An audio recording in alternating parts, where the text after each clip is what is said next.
A spate of fires at predominantly black churches in the South occurred in the aftermath of the shooting death of 9 members of a Charleston, South Carolina church in June.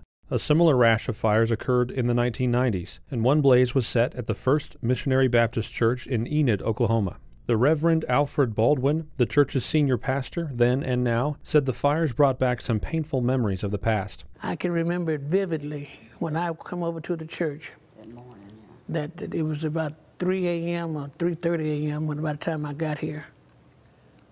And I was watching the fire burn, and one of my officers, one of my deacons, was standing next to me. I never forget, we were standing out watching that fire, and the members of my church were crying, and tears was coming out of all their eyes.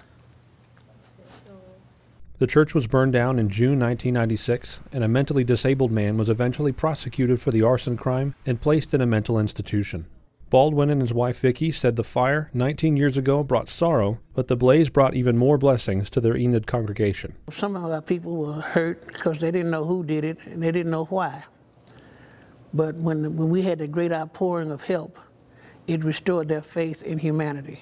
He said he would offer words of comfort to congregations experiencing similar traumatic events and urge them to forgive those who hurt them so they can move forward into the future God has for them. That message of forgiveness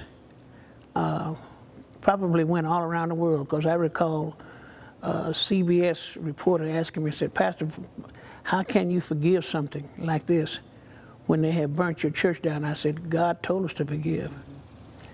And as a result of that, many agencies attached themselves to our movement.